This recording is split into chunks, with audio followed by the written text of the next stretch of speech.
El futuro de la ANE y del sistema eléctrico entra a debate. Cae presunto cerebro de la masacre de Rigores, pero niega los cargos. Masacre de Rigores apunta a una violenta disputa por fruta de palma. Exhuman a víctimas de la masacre mientras avanzan las investigaciones.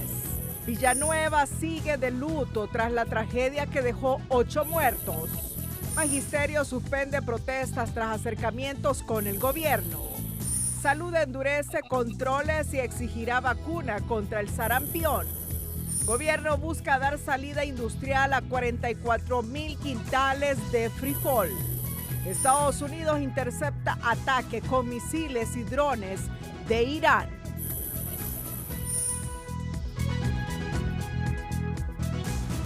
Este es su noticiero TN5 Estelar con Renato Álvarez y Cristina Rodríguez.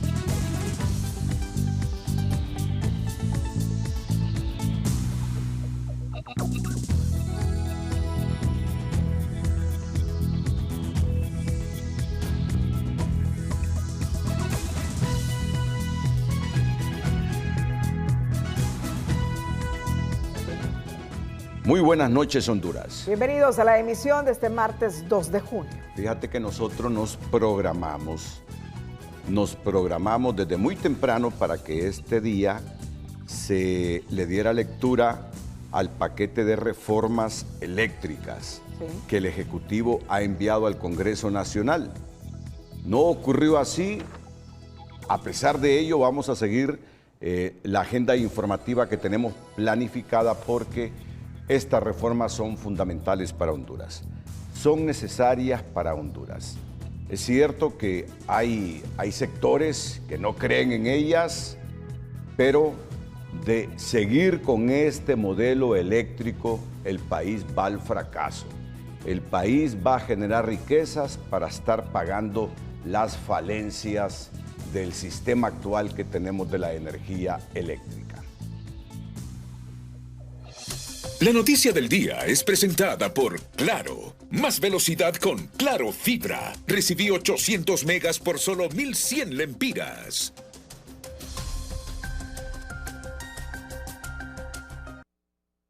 Como les decía hace algunos minutos, esperaba que hoy se leyera ya el paquete de reformas al sistema eléctrico, pero se quedó en puro ideal. No hubo discusión. Seguramente en el transcurso de la semana. Esa iniciativa forma parte del proceso de transformación del sistema energético y contempla medidas orientadas a reducir pérdidas de energía, fortalecer la sostenibilidad financiera de la ANE y abrir la posibilidad de una mayor participación de empresas privadas en algunas áreas operativas del sector. Es la extinción de la ANE, la extinción en tres áreas. La generación, la transmisión y la distribución. De esto les tenemos en los próximos minutos amplia información.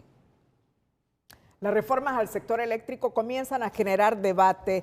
Sus impulsores aseguran que son necesarias para rescatar la ANE. Sus críticos advierten sobre una mayor participación privada en áreas estratégicas del sistema. En el Poder Legislativo la consigna no puede ser más clara. Una vez que llegue el proyecto de decreto para reformar y transformar el subsector eléctrico, la Comisión de Energía inmediatamente empezará las jornadas de socialización con todos los sectores. Y posteriormente que la recibamos vamos a hacer la mayor socialización posible con los generadores, con el sindicato, con la empresa privada, con ASJ, con todas las personas. Ya el borrador de reformas energéticas propone derogar 15 artículos del decreto de emergencia 46-2022 que aprobó el gobierno anterior y que blindó el monopolio de la ANE en el mercado, Hoy se abre la estatal eléctrica a la competencia con la generación y transmisión, que juntas generan rentas por el orden de los 6.000 millones de lempiras al año. Nosotros vemos que si hay un cambio, si empezamos ordenando la NE, por ejemplo, vemos que la generación de la NE es rentable, generaría rentas de 3.870 millones de lempiras al año. La transmisión de la NE pública es rentable, 2.038 millones de lempiras al año. En efecto, el agujero negro de la ENE está en la distribución con pérdidas técnicas y no técnicas que superan el 36%. Las reformas proponen dejar en manos de empresas privadas la distribución y pagar el servicio con el dinero que deje esa misma actividad. ¿Cómo le pueden pagar, ejemplo? Le pueden pagar de la pérdida que vaya reduciendo del circuito, por circuito o por subestación o por región, medible, con indicadores, con supervisión, que debe hacerlo la empresa estatal. En otras palabras, del mismo cuero saldrían las correas. La ENE no tendría que pagar un solo centavo para recuperar las pérdidas. Las cuadrillas de capital privado, si encuentran pegues clandestinos o hurto a la vista, en menos de 5 minutos retiran el cableado y al llegar a la reconexión, instalan acometidas materialmente imposibles de manipular con medidores inteligentes a prueba de fraude. No podemos seguir con una ENE que tenía subsidiado a los 980,000 contadores. Escuche bien, tenemos 2 millones de contadores y 1 de cada 2 estaba subsidiado. Aunque el proyecto de reformas energéticas deroga la declaración de la energía eléctrica como un bien público de seguridad nacional y un derecho humano de naturaleza económica y social, los promotores de la apertura del mercado de la energía empeñan la palabra que la razón social de la ENE seguirá siendo pública y sus bienes propiedad del Estado. La última palabra está aquí en el Congreso Nacional y son los diputados los que al final decidirán si a la estatal eléctrica le dan un giro copernicano o de plano. Por ahí solo se van con unas cuantas manos de masía y pintura. Ulises Aguirre, Telenoticias.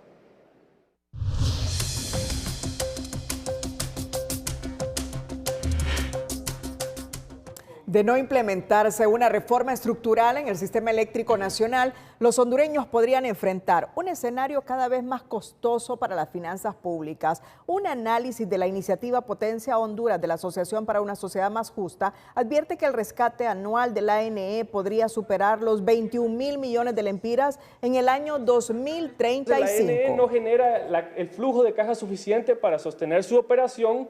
Entonces, cada año el Estado debe destinar aproximadamente 14.061 millones en transferencias y nueva deuda para cubrir ese déficit, mientras que cerca de 1.625 millones se acumula también en concepto de mora con generadores, que también se transforma en deuda.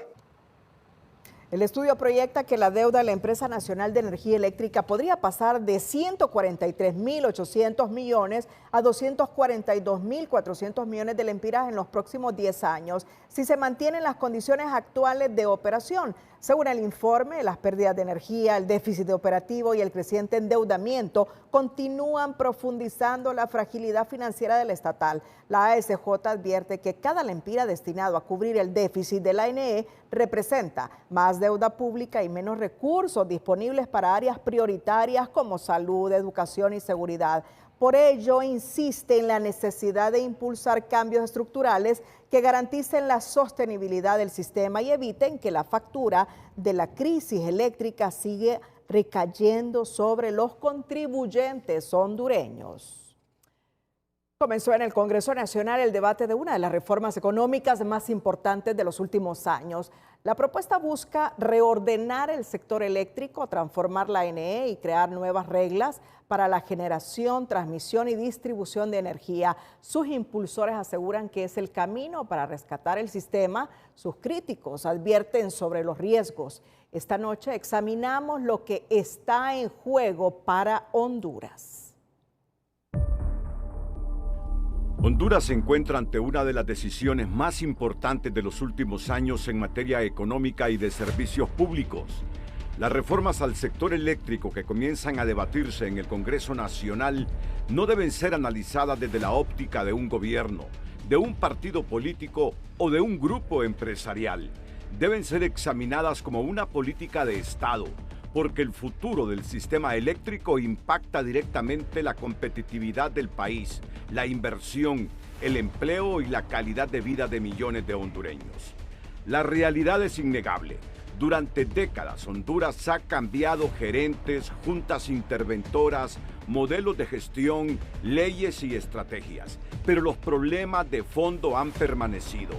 La NE arrastra una deuda que supera los 117 mil millones de lempiras y las pérdidas de energía rondan el 35%, casi el doble del promedio aceptable en la industria eléctrica internacional.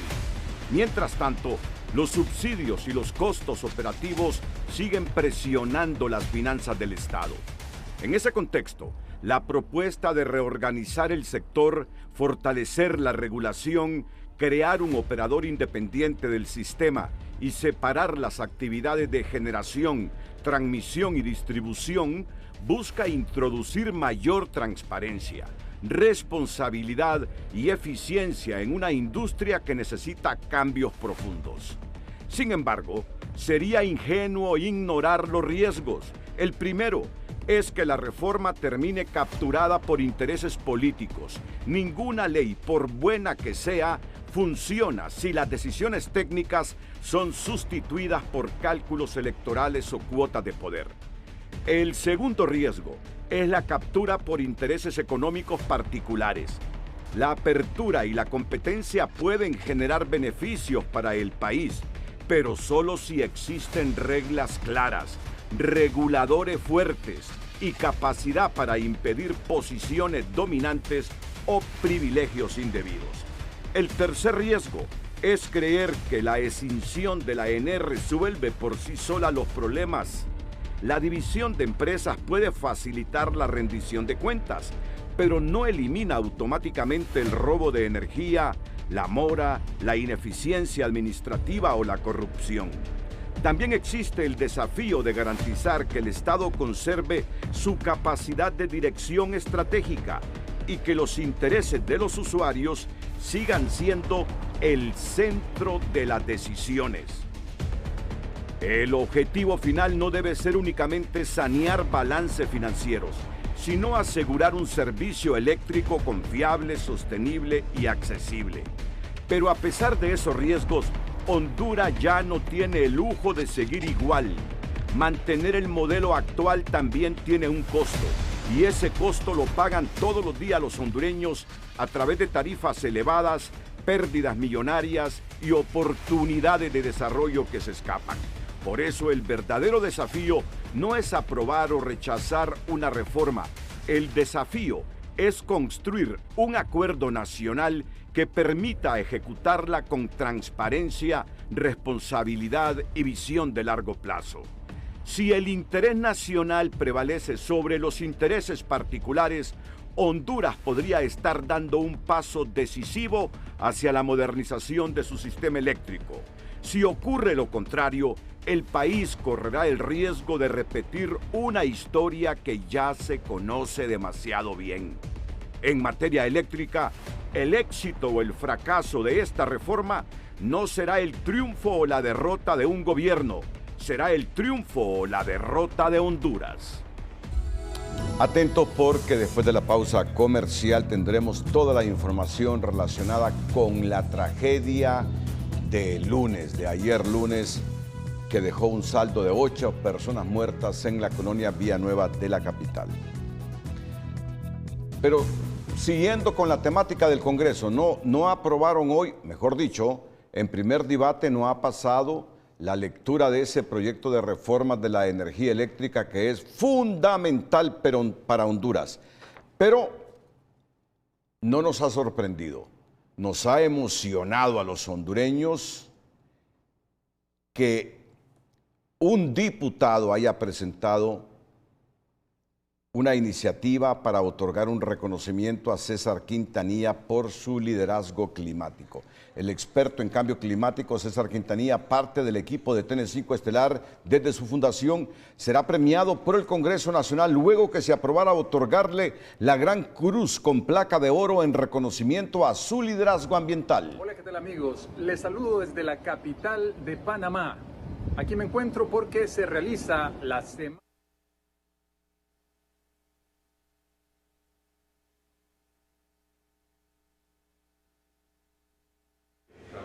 Y el conocimiento ancestral que esto es.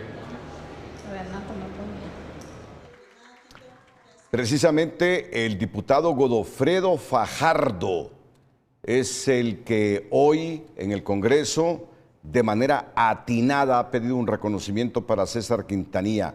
Fajardo destacó la trayectoria de Quintanilla, quien cuenta con certificaciones internacionales y ha representado a la sociedad civil hondureña en 12 cumbres mundiales del clima, fungiendo como enlace técnico clave para visibilizar la vulnerabilidad del planeta y sobre todo del país. Y César Quintanilla lo tenemos hoy. César, por favor. Felicidades a nuestro querido compañero. Mira cómo son las cosas. Como eso ocurrió hace algunas hora y media, estábamos editando y todo nos salió a la inversa, pero no importa. Estos son gajes del oficio. Todo salió a la inversa. Ahora sí voy a exigir a producción que por favor tengamos la cita de Godofredo Fajardo, que es el que ha pedido el reconocimiento a César Quintanilla. Vamos a invertir las cosas. Primero la reacción de César y luego lo de Godofredo Fajardo. Lecciones periodísticas que ocurren siempre y hasta en los más pintados medios de comunicación del mundo. Y nosotros no somos la excepción. ¿Qué tal? ¿Cómo te sientes? Pues muy contento, Renato, muy optimista, porque un premio de esta envergadura trae consigo también un compromiso grande, ¿verdad? Y creo que también servirá de motivación para que pues, muchos jóvenes y muchos luchadores por el planeta se motiven justamente a impulsar, ¿verdad? En estos escenarios de cambio climático, dificultades que hay en nuestro planeta, se motiven a luchar por nuestro planeta. Me siento muy contento porque la verdad, cuando Godofredo me pidió mi hoja de vida, estaba un poquito escéptico. Dije, bueno, no sé si irá a pasar, porque la verdad cuando uno hace cosas no lo hace porque lo premian, ¿verdad? Pero obviamente esto honra a Dios, honra a mi familia y honra a todas aquellas personas que también luchan, ¿verdad? Por el medio ambiente. Honra a mi esposa, Diana Barraza. Claro. Y bueno, trae que se lo merece una también. alegría, sí. Así es. Que así se lo merece porque me apoya. Porque te apoya. Me apoya, sí, cuando me voy en esas giras educativas de fin de semana, que ahí va ella conmigo, ¿verdad? Apoyándome. Yo le decía a César, Renato, César, usted, le digo yo, ha hecho cosas, ha sembrado y esta es la cosecha, ¿verdad? Sí, así es. Y es un líder en el cambio climático. Cuando él me mostró el libro para los niños, con dibujos, enseñando desde la primaria, qué bonito realmente, César.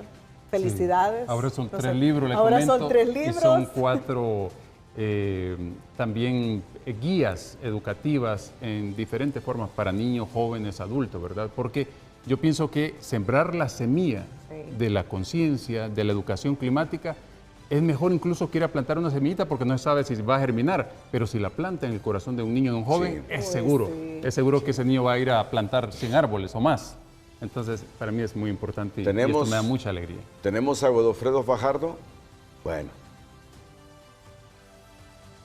Y es más que merecido un premio para el experto en cambio climático César Quintanilla, que no desde hoy, sino de prácticamente décadas ha sido un estudioso de los temas medioambientales, calentamiento global, efecto invernadero y todo lo que es la madre naturaleza, que dicho sea de paso la tenemos bien descuidada, pero que tenemos en Honduras para orgullo de todos los hondureños a un hombre que ha dedicado su vida al análisis, al estudio y que ha representado al país con credencial de ser certificado incluso por el ex vicepresidente de Estados Unidos, Al Gore, y han dado en las grandes cumbres del cambio climático en la OEA, en la ONU, en Europa, en Asia. Así que este premio de Gran Cruz, placa de oro para César Quintanilla es muy oportuno y muy merecido.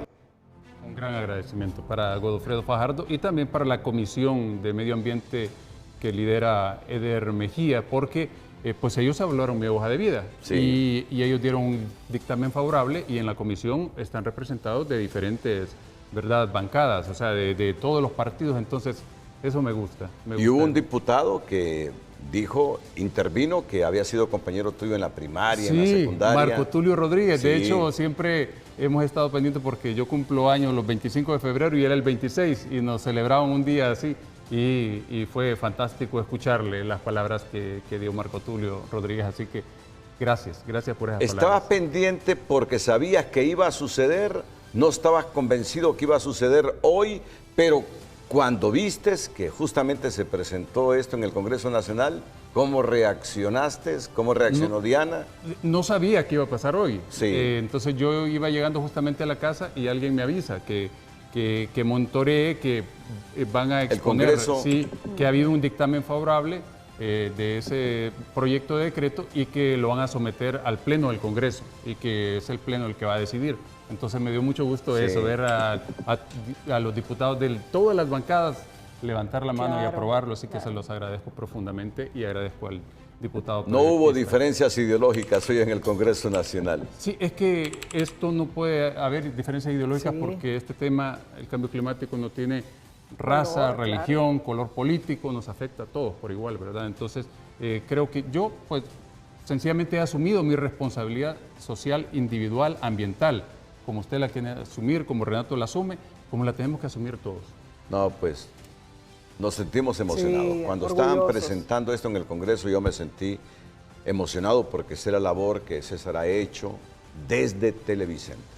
Porque no debes olvidar que más allá de tu vocación, Televicentro para ti ha sido una plataforma fundamental en tu carrera profesional como comunicador, como ambientalista, como comunicador deportivo. Han sido muchas etapas. El nombre de César Quintanilla está asociado a Televicentro. Sin duda alguna. Y así me siento. Así es. Gran Televicentro, el número uno. Felicidades. Gracias, muy amable. Felicidades, César. Mi querido César. Encantado.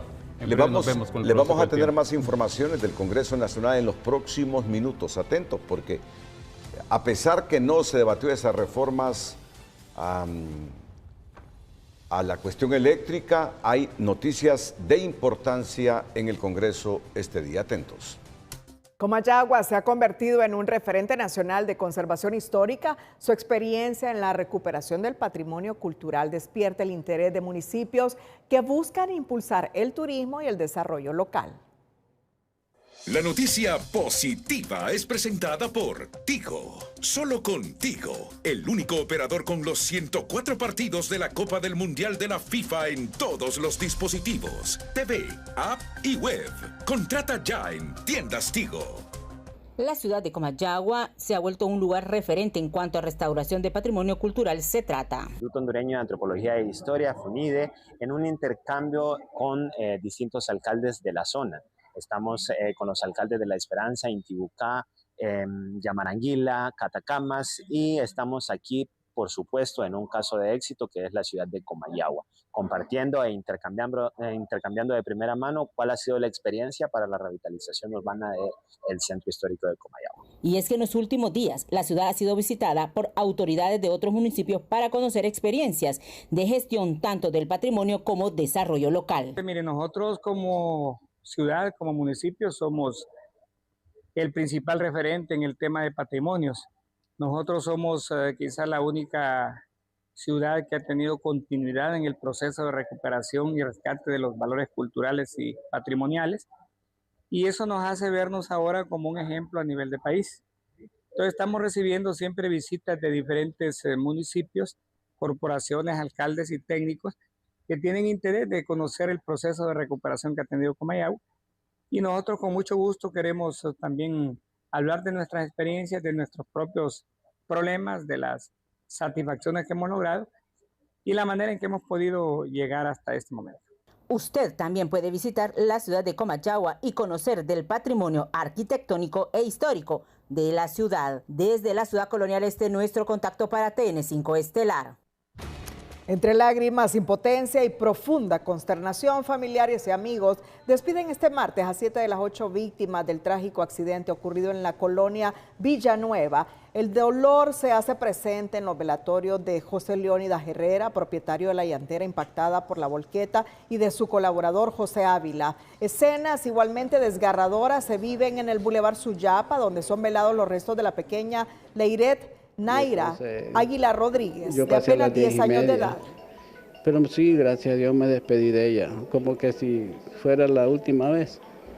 Me dijo, papito lindo, te amo, te amo, te amo, y me dio un montón de besos. Yo también le di un montón de besos a ella, porque así nos llevamos.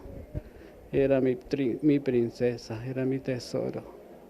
Pero no puedo decir nada con lo que Dios hace. Él se la llevó.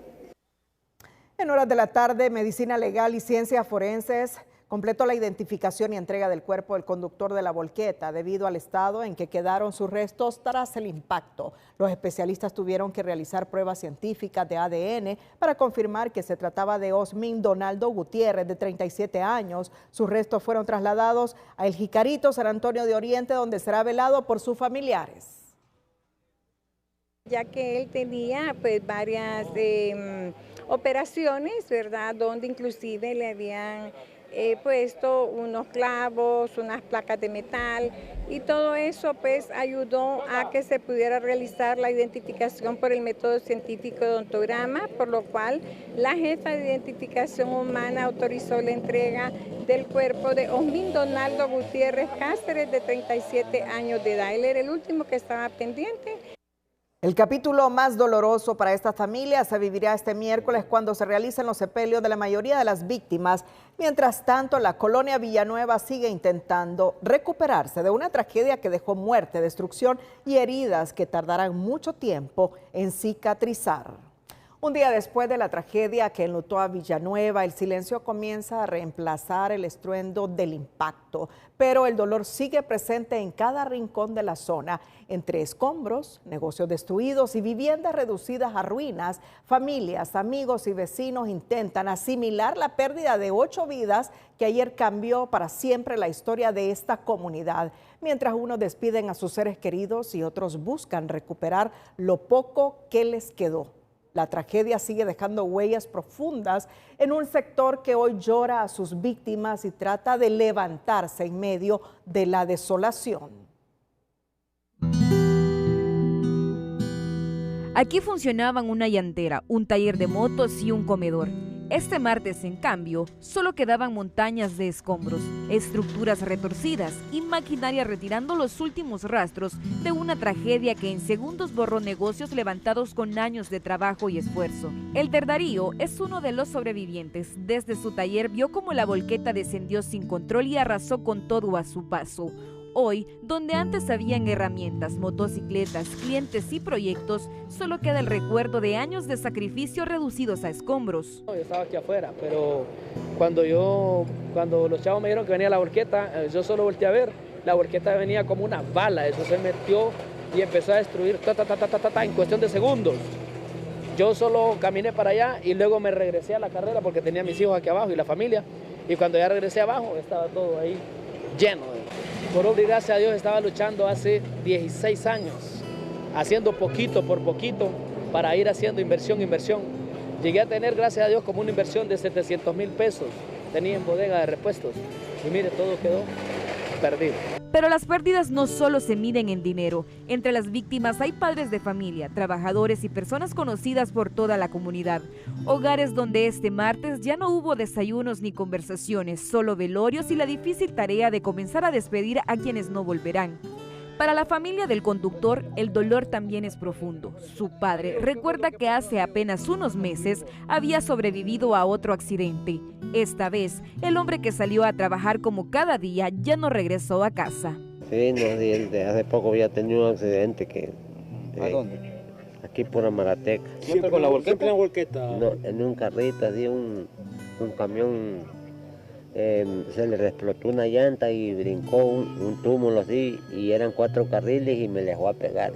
24 horas después, la volqueta ya no está. En su lugar, solo quedaba un vehículo completamente destruido y maquinaria removiendo los restos de los negocios arrasados. Alrededor, vecinos y familiares observaban en silencio el lugar de la tragedia. Se nos van unos amigos, se nos van familiares y la verdad, como dice Dios, todos estamos en este mundo de pasado y hay que darle gracias a Dios porque realmente ellos ya están descansando.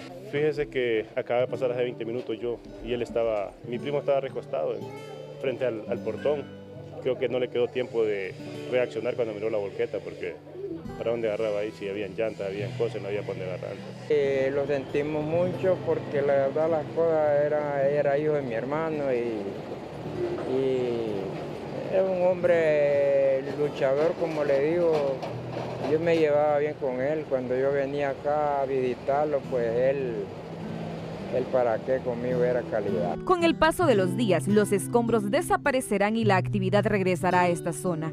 Y a menos que la institucionalidad del Estado se preocupe por construir una vía alterna, a los residentes de ese sector solo les toca esperar un nuevo accidente. ¿Cuándo será? Hay tragedias que marcan a una comunidad para siempre. Villanueva es hoy una colonia de luto, donde el dolor es colectivo y donde los vecinos hoy lloran a quienes ya no están. Carolina Martínez, Telenoticias. No es ser fatalista de la manera como ha terminado Carolina Martínez, pero si no hacemos algo por corregir ese problema que tenemos desde hace décadas, en 1 o 2 semanas se nos olvida ese accidente, como ocurre generalmente en Honduras. Y nos vamos a recordar de un problema estructural hasta que ocurra otro accidente. No es fatalista la forma como cerró Carolina Martínez. Esa es la realidad. Hoy lloramos, hoy nos preocupamos, solidarios con la gente que perdió familiares, pero en 1 o 2 semanas esto se olvida. Y el problema no se va a corregir hasta que venga otro accidente y algún liderazgo político gobernando se apiade de hacer una vía alterna. La tragedia de Villanueva reabrió una discusión que Honduras arrastra desde hace años. La necesidad de una vía alterna hacia el oriente del país. Residentes y expertos advierten que el actual corredor ya alcanzó su límite. El accidente que dejó 8 personas muertas en la colonia Villanueva puso de nuevo en evidencia un problema de años, la necesidad de una vía alterna en la salida a Oriente para reducir el tráfico, porque hoy ese sector está invadido por negocios, vehículos estacionados y obstáculos que han terminado reduciendo el tránsito vehicular. Antes no había todo esto, llantera, talleres, antes no había nada de eso. Aquí la alcaldía es la que ha tenido que ver esto, pero también la policía, porque si yo veo que hay un carro parado en un lugar y no es permitido ahí, hay que sacarlo, pues. Pero brillan por su ausencia. Quienes transitan a diario por la zona aseguran que el problema no solo es la cantidad de negocios, sino la falta de control. Denuncian que muchos comercios utilizan la calle para cargar y descargar productos, reduciendo los carriles y obligando a los peatones a caminar sobre la calle. Pues los compradores se estacionan a donde quieren, rastras con material se estacionan a la hora que quieran para descargar material en la ferretería. Entonces creo que como establecimientos privados debería haber como más regulaciones de parte de la alcaldía. Las autoridades dicen estar conscientes del problema y aseguran que trabajan en medidas para poner orden. Pero sí estamos en toda la disposición de apoyar en ordenamiento vehicular, en lo que sea necesario. 100% hemos trabajado bien con tránsito, pero hay tantas cosas que hay que hacer para poner orden en la ciudad. Pero esta entrevistada tiene sus dudas. Señala que el problema lleva años sin resolverse y que ninguna administración ha logrado poner orden ni impedir que la misma situación se replique en otras vías de la capital. La alcaldía tiene que ir a revisar qué negocios tienen permiso de operación y qué cosas van a hacer para quitarlo, para mejorarlo y para ver qué cosas van a quitar. Ferreterías, junkers, talleres y vehículos estacionados han terminado ocupando parte de la calle, las aceras y el derecho de vía. Por eso los vecinos insisten en que el libramiento de la carretera es una necesidad urgente y exigen vías alternas que ayuden a descongestionar el sector. Tienen que hacer desvíos para que la maquinaria pesada no entre aquí a la ciudad, que salga por los alrededores y va a salir adelante, porque ese estudio está bien hecho. Es bueno hacer eso, pero que aceleren, pero el problema está en que los gobernantes que llegan lo que hacen es robarse el dinero. Lo que ocurre en Villanueva no es exclusivo de esta zona. La misma historia se repite en otros bulevares y salidas de la ciudad, donde las ampliaciones viales terminaron convertidas en parqueos, áreas de carga y descarga o espacios tomados por negocios. La diferencia es que esta vez el debate surge después de una tragedia. Gabriela Lobo, Telenoticias.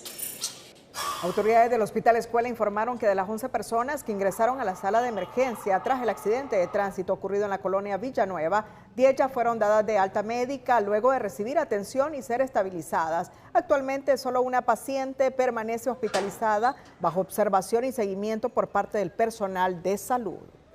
Y atentos, porque venimos con otro problema estructural del país, problema de décadas.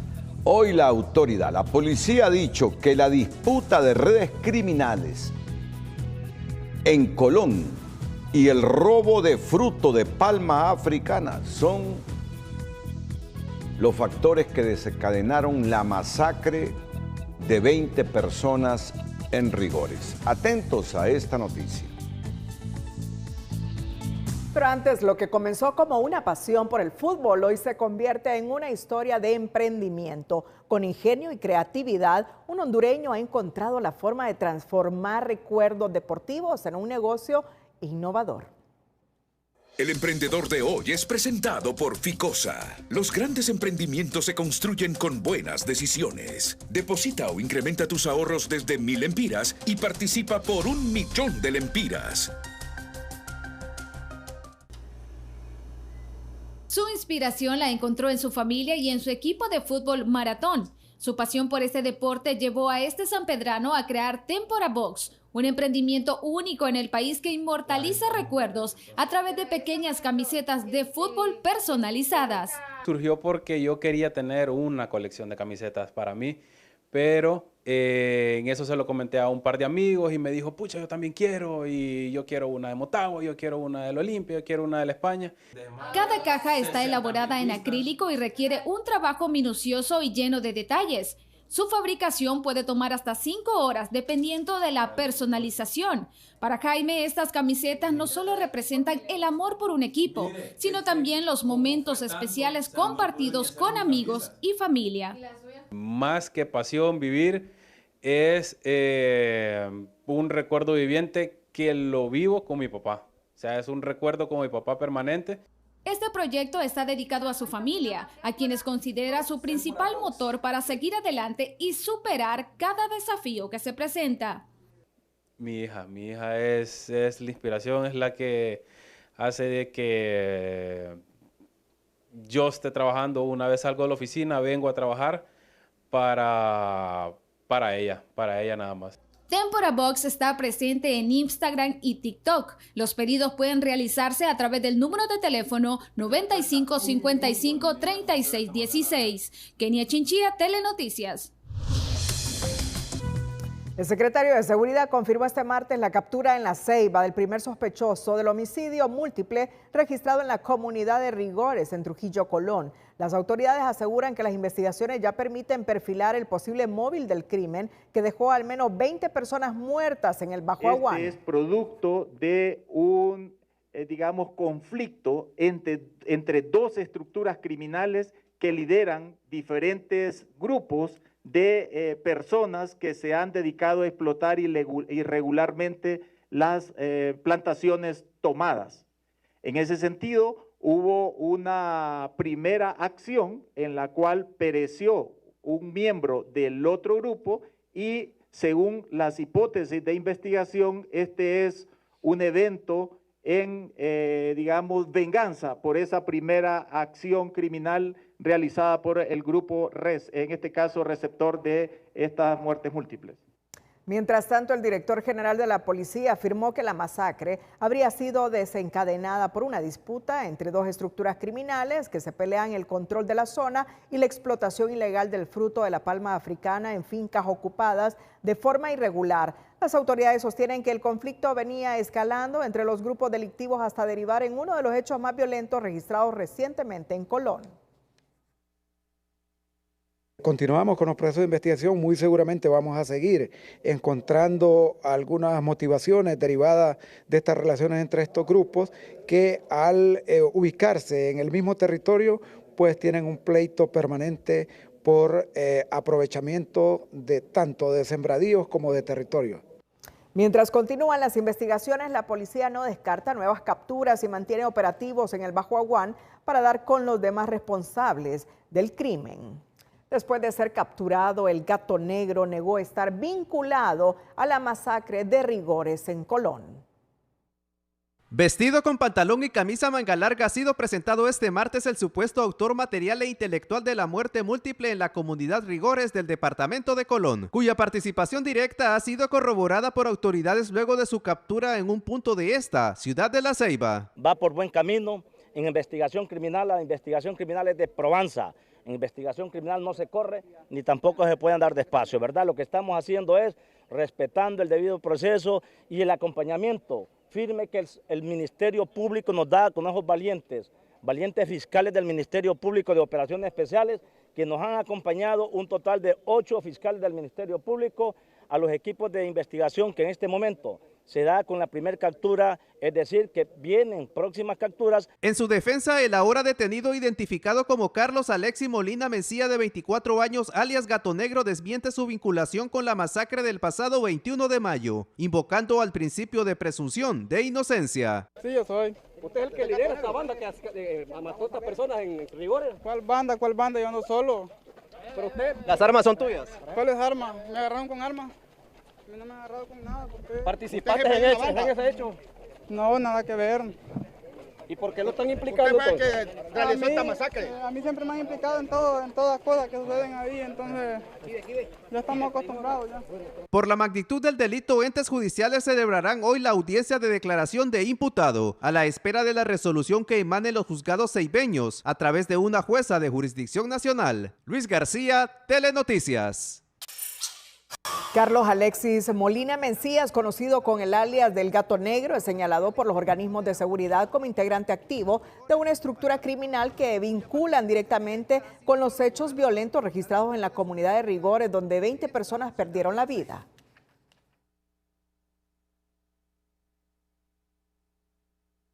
Este grupo, liderado por la estructura criminal de Alexis Molina Mencías, alias el Gato Negro, él tenía bajo su control otro grupo de sicarios que fueron los que se presentaron a la finca 8 del campo Panamá, donde ocurrieron los hechos, y en 2 escenas masacraron violentamente utilizando armas de alto poder a todas las víctimas que ahora hemos estado lamentando su muerte.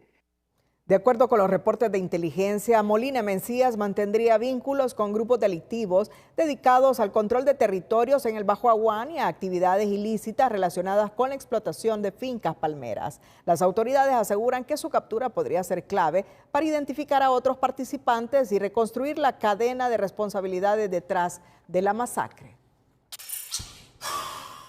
Este miércoles, Carlos Alexis Molina Mencías, alias el Gato Negro, comparecerá ante los tribunales de justicia de La Ceiba para enfrentar su primera audiencia judicial. El imputado es señalado por las autoridades como presunto responsable de la masacre que cobró la vida de al menos 20 personas en la comunidad de Rigores en Trujillo, Colón, el pasado 21 de mayo. La audiencia de declaración de imputados será dirigida por una jueza con jurisdicción nacional en un caso que ha conmocionado al país y que podría marcar el rumbo de una de las investigaciones criminales más relevantes de los últimos años.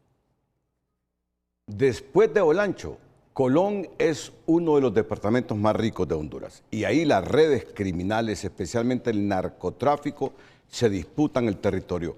Pero hay un fenómeno, el robo del fruto de palma africana, y ahí están involucrados muchos sectores en Colón. Este es el principio de una investigación profunda que debe hacer el Estado. Por eso, TN5 Estelar ha preparado esta investigación que divulga ahora mismo. La violencia que sacude al departamento de Colón vuelve a poner bajo la lupa un problema que productores y autoridades denuncian desde hace años: el robo de fruta en las fincas palmeras. Esta noche analizamos cómo operan estas redes, quiénes compran el producto robado y por qué un delito aparentemente agrícola ha terminado convirtiéndose en una fuente de conflictos, pérdidas millonarias y hechos de sangre en el Bajo Aguán. Colón es al mismo tiempo una de las tierras más ricas y una de las más violentas de Honduras. Su suelo fértil, su cercanía al Mar Caribe y su potencial productivo han convertido al Bajo Aguán en una región estratégica para la agricultura, pero también en un territorio donde durante décadas han confluido los conflictos por la tenencia de la tierra, el crimen organizado y las economías ilegales. La masacre registrada recientemente en el sector de Rigores Trujillo ha vuelto a poner bajo la lupa una realidad que muchos conocen en la zona, pero de la que pocos hablan abiertamente. Las autoridades han mencionado como una de las líneas de investigación el robo de fruta de palma africana, un delito que hace tiempo dejó de ser un simple hurto agrícola para convertirse en un negocio millonario. Productores del Bajo Aguán han denunciado durante años que cuadrillas organizadas ingresan a las fincas, cortan fruta de palma y la sacan en camiones hacia distintos puntos de acopio. El problema, según los propios palmeros, no es solo quién la roba, sino quién la compra. Y es ahí donde surge la pregunta más incómoda de toda esta historia. La fruta de palma africana no es como cualquier producto. No se vende en un mercado popular ni se comercializa en pequeñas cantidades. Para que el negocio funcione debe existir una cadena completa que incluye transporte, pesaje, acopio y procesamiento industrial. Por eso varios sectores se preguntan si es posible que durante años haya existido robo sistemático de fruta sin que exista alguien dispuesto a recibirla y pagar por ella. Las sospechas han apuntado históricamente a la existencia de un mercado informal dentro del mismo circuito productivo. En otras palabras, a la posibilidad de que fruta extraída ilegalmente de una finca termine siendo comprada y procesada por actores que forman parte de la misma industria. A esta realidad se suma un contexto todavía más complejo. El Bajo Aguán no solo produce palma, también es una zona marcada por conflictos agrarios históricos, invasiones de tierra, disputas entre cooperativas, presencia de grupos armados y rutas utilizadas por el narcotráfico para movilizar droga hacia el Caribe. Para los analistas de seguridad, el riesgo es que estas actividades terminen entrelazándose, cuando grandes cantidades de dinero, control territorial, armas y economías ilegales coinciden en una misma región. La violencia deja de ser un hecho aislado y se convierte en un mecanismo de control. Por eso la masacre de Rigores podría ser mucho más que un simple ajuste de cuentas. Podría ser la manifestación más reciente de una estructura de intereses económicos, criminales y territoriales que opera desde hace años en el corazón del Bajo Aguán. La investigación oficial deberá determinar quiénes fueron los responsables materiales e intelectuales de los asesinatos.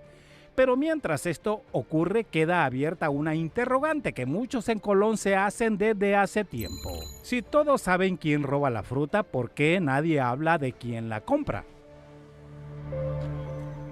Este martes comenzaron las exhumaciones de algunas víctimas de Rigores, mientras el temor y la incertidumbre obligan a varias familias a abandonar la zona. Con la exhumación de 3 de las 20 víctimas de la masacre ocurrida en Rigores, Trujillo, departamento de Colón, el pasado 21 de mayo, continúan las investigaciones científicas por parte del Ministerio Público de Medicina Forense para dar con los responsables de estas muertes múltiples. Las exhumaciones se hicieron en el cementerio de la aldea Panamá, zona en conflicto. De acuerdo a lo planificado, son 3. 2 niños. Dos varones, sí, 2 menores y un adulto. ¿Todos se van a exhumar? Bueno, esa es la meta. El Ministerio Público está haciendo eso porque recuerde que es un requisito para que se sume al expediente investigativo. Los organismos policiales y de investigación trabajan coordinadamente debido a que los familiares de las víctimas levantaron los cuerpos antes de que llegaran las autoridades. Cumpliendo estos requisitos que desafortunadamente los cadáveres, a ninguno de los 19 cadáveres se les hizo levantamiento, reglamento médico legal. Por lo tanto, pues al Estado le incurren más gastos y en este caso que se van a preparar para hacer las exhumaciones. Según la Dirección General de Investigaciones, estas muertes se dan ya que en esta zona se han formado micromundos delictivos, formados por individuos que llegan de otros lugares del país y se aprovechan de los pobres para invadir fincas. que el crimen organizado en su momento se aprovecha de la necesidad de las personas y se burla al mismo tiempo de la necesidad de las personas, porque usted va a ver a la mayor parte de las personas, son personas de bajos recursos que están siendo utilizados por los delincuentes líderes. ¿Y qué quiero decir con esto? Que hay delincuentes líderes que han buscado la forma en cómo despojar de los bienes a tanto a personas jurídicas como naturales. Los cuerpos de otros 13 fallecidos serán exhumados en el cementerio general de la comunidad de Rigores. Los restantes 4 en lugares distintos aún no especificados. Finalmente, en la aldea Panamá, municipio de Trujillo, unas 6 familias se han ido del lugar por temor, dejaron sus negocios y casas abandonadas. Mientras tanto, en la calle se observa un clima de incertidumbre e inseguridad. En la aldea Panamá, municipio de Trujillo, departamento de Colón, Héctor Madrid, Telenoticias. Una discusión entre vecinas terminó en tragedia en La Ceiba. Una joven de 23 años perdió la vida en un hecho que vuelve a encender las alertas sobre la violencia que se desata por conflictos cotidianos. La joven Dayana Sánchez, de 24 años de edad, fue atacada con arma blanca tipo cuchillo en su casa de habitación, provocándole heridas de gravedad, por lo que fue trasladada a la emergencia del Hospital General Atlántida, donde lamentablemente confirmaron su deceso. Que es una joven de 24 años de edad que hoy más o menos a las 9 de la mañana sufrió una herida por arma blanca en la espalda, una herida de aproximadamente 2 centímetros. Y desgraciadamente ya al llegar aquí al hospital, cuando la trasladaron, ya venía con el pulmón lleno de sangre, lo que nosotros llamamos hemotórax, y ya la muchacha ya venía sin signos vitales. De acuerdo a versión de los familiares, una riña entre vecinas habría provocado la tragedia, por lo que piden justicia a las autoridades. A mi hermana la habían puñaleado, esa mujer. ¿Es una vecina? Es vecina y esa mujer es bien problemática, siempre le gusta buscar problemas pues con los vecinos, ¿me entiendes? No, yo quiero justicia, ¿me entiendes? Y que agarren a la mujer y que la metan presa, ¿me entiendes? Por varios años, ¿me entiendes? Porque eso fue un delito. Según información de los familiares, Dayana Sánchez deja un recién nacido de 10 meses, por lo que lamentan que este hecho violento lo deja huérfano de madre. En La Ceiba, Gustavo Bustillo, Telenoticias. Más de un centenar de ex integrantes de la desaparecida Dirección Policial Antimaras y Pandillas contra el Crimen Organizado fueron incluidos en las pruebas de confianza que en su segundo día consecutivo adelanta la Dirección General de la Policía Nacional, que continuarán durante la presente semana. Y hay algunas modalidades que van a ser implementadas, por ejemplo, una oficina de seguimiento de casos, que ya es una innovación en la DAET que está siendo impulsada como una innovación por su actual director, ¿verdad? Una oficina de seguimiento de casos que también tiene que darle seguimiento a los autores de esos casos. Oseguera más reitera que se tomarán los correctivos pertinentes para quienes no aprueben las pruebas de confianza en su totalidad. Un juez con jurisdicción nacional dictó auto de formal procesamiento para los ciudadanos Elina Unguerra y Jeffrey Joseph Guardado, ambos acusados por el asesinato de 5 agentes de la DIPANCO, hecho ocurrido en una vivienda de la aldea Corinto en Omoa Cortés.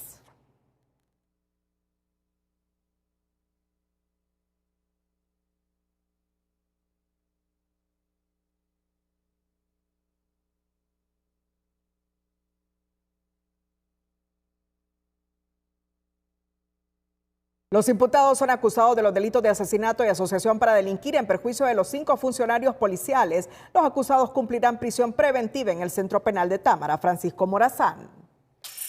La Fiscalía Especial para la Transparencia y Combate a la Corrupción Pública continúa avanzando en las investigaciones relacionadas con las actuaciones de la Comisión Permanente del Congreso Nacional durante el receso legislativo de finales de 2025. Como parte de las diligencias, el Ministerio Público notificó a los diputados bajo investigación sobre los hechos que son objeto de indagación. Al mismo tiempo, declaró sin lugar la solicitud de entrega de copias del expediente al argumentar que el caso permanece en etapa investigativa y bajo reserva legal. Además, los fiscales solicitaron que se coordine fecha, hora y lugar para recibir las declaraciones de los congresistas involucrados, entre ellos la diputada Shirley Melisa Arriaga, como parte del proceso de recolección de información y elementos de prueba, aunque hasta el momento no existen requerimientos fiscales ni acusaciones formalizadas. Las resoluciones emitidas confirman que el Ministerio Público mantiene abierta la investigación sobre las decisiones adoptadas por la Comisión Permanente, un caso que sigue generando interés político y jurídico en el país.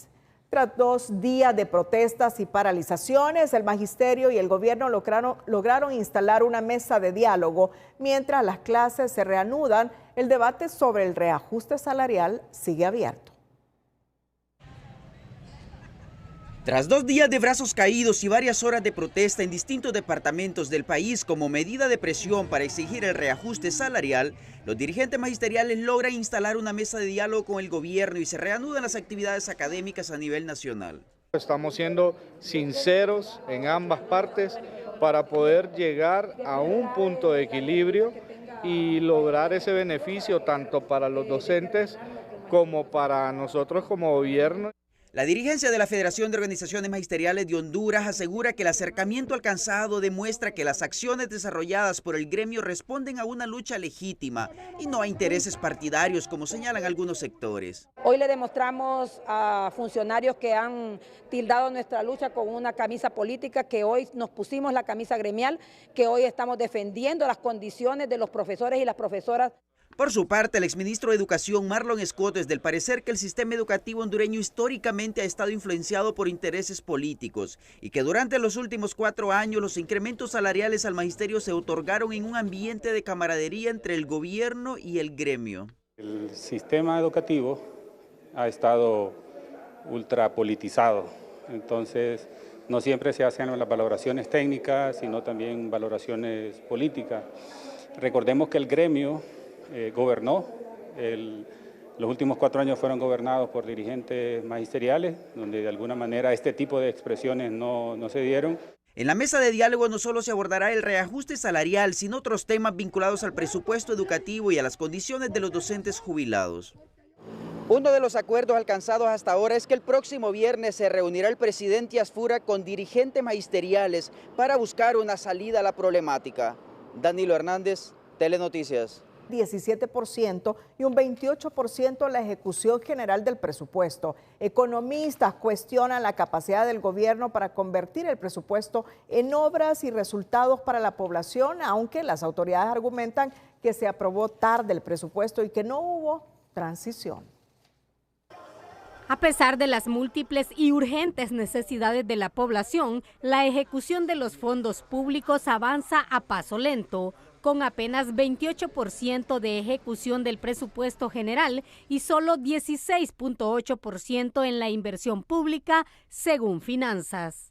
Lo preocupante de todo esto es que cuando el gobierno deja de ejecutar su presupuesto, estamos hablando que son medicamentos que no se compran, es pago de proveedores de energía eléctrica que tampoco se compran, que no se honran esos pagos, y también tenemos proyectos de inversión pública que quedan parados o que quedan, digamos, en abandono por esa falta de ejecución presupuestaria. La mayor parte de los recursos ejecutados han sido para pagar salarios y deudas y muy poco para programas y proyectos.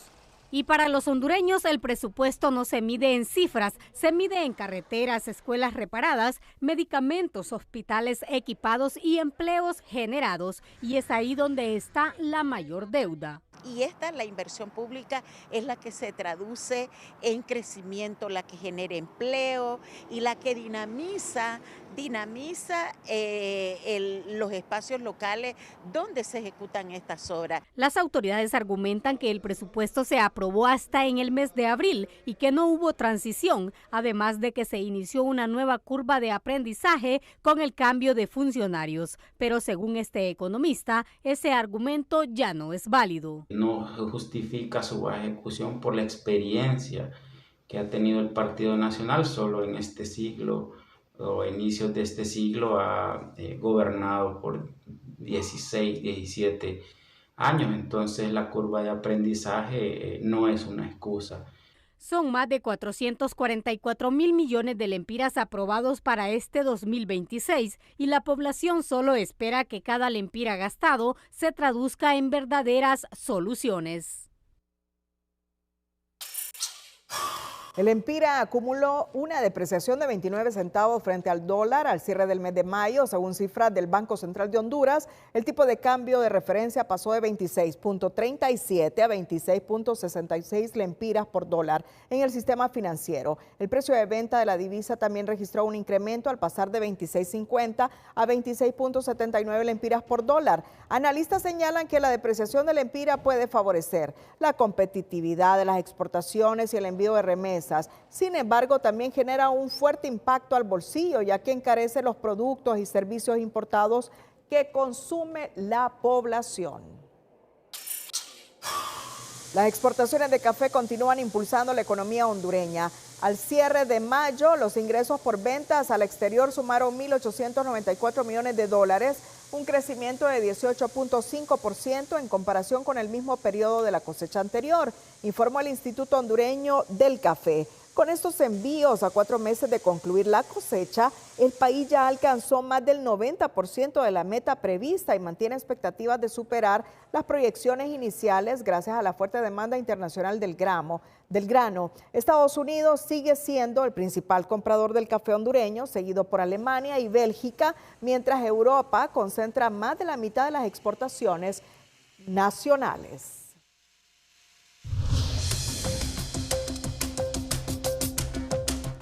Hola, ¿qué tal? Qué gusto saludarlos. En las últimas horas, la Organización Meteorológica Mundial ha confirmado que está en un 80% la seguridad de la aparición del fenómeno El Niño, que provocará fenómenos meteorológicos extremos, más extremos, y que precisamente a partir de los próximos días ya está el desarrollo del fenómeno El Niño. Mientras las micropartículas contaminantes 2.5 se masifican en el territorio hondureño para estas próximas horas, esta jornada de miércoles, precisamente porque están exacerbadas por esa cantidad de polvo del Sahara que está ingresando por la región oriental. Mientras este día, pues el Centro Nacional de Huracanes ha confirmado la formación de la primera depresión tropical de la temporada en el Pacífico. Por ahora el fenómeno pues estará fortaleciendo y lentamente estará moviéndose hacia el noroeste y no representa peligro para tierra firme. Mientras, en cuanto a las condiciones cerca de nuestra región, pues continuaremos con alguna humedad que estará ingresando desde el Pacífico y desde el Caribe hacia regiones específicas en nuestro territorio, como la región oriental, algunas áreas del occidente del país, donde precisamente en Lempira, Copán, Intibucá y también Ocotepeque esperamos la concentración de humedad. Mientras en el sur centro, pues aparte de algunos nublados ocasionales, la condición estará un poco más seca. Las temperaturas, de hecho, en el occidente del país se mantienen agradables, pero en el resto vemos el mapa en rojo precisamente, que se traduce en temperaturas en el sur de 36 grados Celsius, 31 y 34 en todo el corredor central, 33 en el oriente, 31 en la costa norte y 35 en el Valle de Sula, y alcanzando también zonas del occidente del país con un índice de ultravioleta de 12. Tomen en cuenta este pronóstico, cuídese mucho, siempre le queremos como televidente y no como noticia. Que la pasen bien.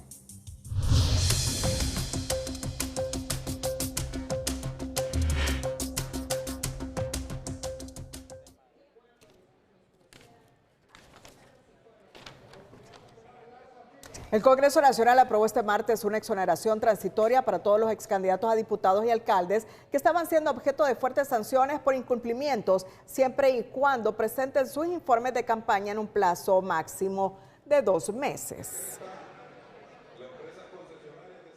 Recordemos que hay candidatos que tienen en este momento una multa de 70 a 90 mil lempiras y tal vez son del interior del país, prestaron su cédula para ser parte de una planilla a nivel de alcalde o de diputado en un movimiento que no salió favorecido en cualquiera de los 3 partidos, y de esta forma es permitirles un tiempo adicional.